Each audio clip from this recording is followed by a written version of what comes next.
À dire plus fort, on n'entend rien, hein.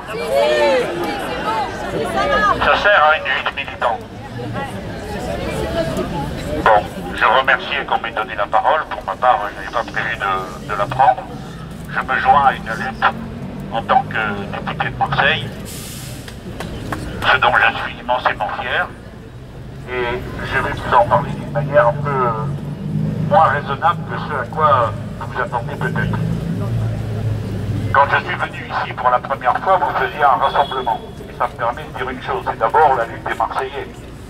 C'est pas la mienne, au sens où j'ai pas l'intention de la récupérer, comme on dit. Mais je veux bien être récupéré. Moi, je veux pas récupérer. C'est une lutte qui doit garder sa caractéristique d'être maîtrisée, dominée d'un bout à l'autre par ceux qui la mènent. Maintenant, c'est pas parce que je suis Marseillais maintenant. Mais oui, je le suis. Et alors, il faut un brevet. Alors, maintenant, mais c'est pas seulement parce que je suis Marseillais. Je voudrais vous dire que je réagis comme beaucoup d'entre vous, en être humain et en être de culture. La première fois que je suis venu ici, celle-ci que vous voyez là, Sandrine Rolando, elle est venue avec ses pétitions dont vous parliez, peut-être, je ne sais pas qui avait la parole à ce moment-là, et moi j'étais sagement là-bas au fond. Et elle vient, elle me colle les pétitions dans les bras, elle me dit, vous pouvez la donner au ministre? Allez, vas-y, roule. Donc on a dit, on va le faire. On l'a donné au ministre. Je vais vous parler du ministre. Mais d'abord, je termine, je voulais citer Sandrine un peu plus. Quand vous avez la chance de vous trouver devant le message du temps, car une ruine, comme on dit, un bâtiment comme celui-là, il a une voix. Et quand vous regardez les pierres, elles vous parlent. C'est le 5e siècle avant notre ère. Le 5e siècle avant notre ère, c'est l'explosion de la pensée philosophique en Grèce.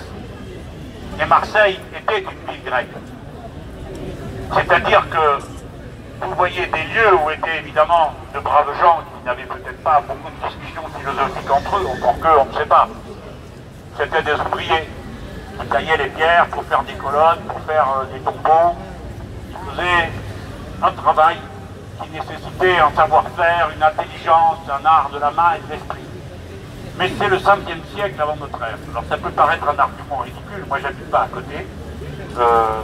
Et comme m'a dit Sandrine, me dit, mais toi t'as quoi à voir avec tout ça? Je dis rien, moi j'habite même pas là, j'habite là-bas derrière. Donc vous voyez, on est comme ça, un certain nombre de gens, je pense qu'il y en a pas mal ici. C'est une réponse à un message qui vient du fond du temps. Et c'est rare de pouvoir entendre ces messages, d'en voir la trace. C'est plus précieux que les préoccupations de l'instant présent. C'est pas la première fois qu'on va faire le malin, il y a une question comme celle-là qui se pose à Marseille. Le maire, avant, Gaston Defferre, pareil, il voulait construire un truc là-bas à la place du Vieux-Port. Il estimait son travail de maire à paix à ses cendres. J'ai pas l'intention de le critiquer après coup. Mais aujourd'hui, il n'y a pas un Marseillais qui regrette qu'on ait gardé l'entrée du Vieux-Port. Et quand vous allez au musée, vous savez tous que vous ressentez ce qui se passe là. Quand vous voyez les bateaux, quand vous voyez les objets. Et on sent cette chaîne vibrante des êtres humains qui se transmettent en savoir-faire, des pensées, des manières d'être. Et nous autres, on doit tellement à la Grèce, et tellement à cette première implantation grecque sur ce bout du continent. Vous savez tous que le premier texte, et l'unique premier texte gaulois qu'on a, c'est-à-dire fait par un Gaulois, c'est un texte en grec. Et ouais, les Gaulois, ils n'écrivaient pas de texte, alors voilà, comme ça le problème était réglé, c'est pas malin, hein. Bon, en attendant, voilà. C'est ça qui est palpitant quand on vient là. Après, bon, il y a d'autres soucis, hein, je les connais, mais je ne veux pas m'en mêler. C'est pas moi qui dis ce qu'il faut faire et comment on le fait, et où il faut construire ou pas construire. Maintenant, je vous raconte en 2 mots que je porte la pétition de Sandrine, on la donne au ministre, elle nous donne un premier rendez-vous, il y avait un problème, le rendez-vous est annulé. On en a un deuxième, alors il y a quand même un problème, parce qu'elle devait aller aux funérailles de Max Gallo. Bon, alors ça sera plus tôt. Et donc on a dit on viendra plus tôt. Et Sandrine est montée de Marseille, et on a la discussion. Honnêtement, je pensais que ça allait mal tourner, parce qu'en rentrant dans le bâtiment, je me rappelle que j'avais raconté des trucs pas très agréable au sujet de cette femme. Et bon, j'aurais dit, oh là là là là, j'aurais dû un peu prévoir un amortisseur avant d'arriver, parce que ça va mal se passer, pas qu'à cause de moi, cette histoire tourne mal, quoi. Et non, pas du tout. Je vous parle franchement, l'accueil a été extrêmement courtois et très républicain. Et on s'est trouvé entre gens qui aiment ces choses-là. Si bien que Sandrine, elle n'arrivait pas à y croire. Moi non plus d'ailleurs. Elle nous dit, ah bah oui, oui, bien sûr, on va le classer. Parce que j'ai quelques traditions du syndicalisme, on prend les choses une par une. Hein. Donc, le classement, ça va être acquis. Oui, oui, c'est acquis. Oui, mais, oui, bah, il y aura, je n'avais rien demandé, moi, une servitude de passage, hein, elle me dit. Et alors, bon, une servitude de passage, tout le monde a compris, hein. Si vous voulez passer, ça fait encore des mètres carrés. Et après, Sandrine, elle dit, oui, mais bon, on va pas laisser des pierres comme ça. Alors, elle parle de leur entretien. Et en même temps, la ministre lui dit, ah oui, oui, mais en plus, il y aura une médiation culturelle. Médiation culturelle, ça signifie qu'il y aura une présentation, une mise en scène, parce que c'est la vérité. Si vous mettez des cailloux et aucune explication et personne pour expliquer, ça ne sert à rien. Hein. Tout le monde n'a pas eu la chance de savoir qu'au 5e siècle, c'est ceci et cela. Donc c'est aussi ça, c'est transmettre. Alors nous, on était sur un petit nuage, on est ressenti certain que l'affaire était réglée, parce que c'est un ministre quand même, ça ne s'est pas passé dans la rue au bistrot. Hein. C'est au ministère, avec le directeur généralissime du patrimoine, hein, qui était là, un homme charmant.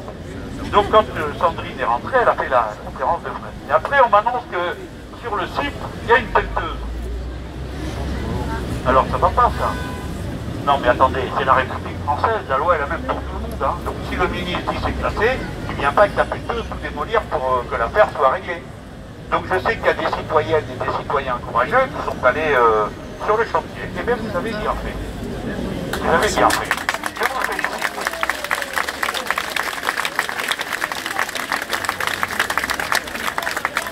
Eh bien oui, vous n'avez rien lâché. Écoutez les gens, je vais vous dire une chose. Prenez-en de la graine. Quand l'État s'effondre, quand la loi n'est plus respectée, quand les droits ne sont pas respectés, faites-le vous-même. Parce que comme ça, c'est la seule manière de rappeler que nous sommes les dépositaires de la loi. Oh. Par conséquent, vous revoyez une personne, allez vous coucher devant, et je viendrai peut-être avec vous, soit que je ne suis pas aussi courageux que vous. Et il y en a qui pourraient profiter de l'occasion. Il n'y a pas eu de pelleteuse si vous n'aviez pas validé 600 mètres carrés. C'est pour ça qu'il y a eu une pelleteuse. Ah oui, mais attendez, moi j'ai rien validé, madame. Non. Bon, je sais qu'on peut toujours... Oui, je sais qu'on peut... Attendez, mais on peut toujours s'engueuler sur qui. Moi, j'ai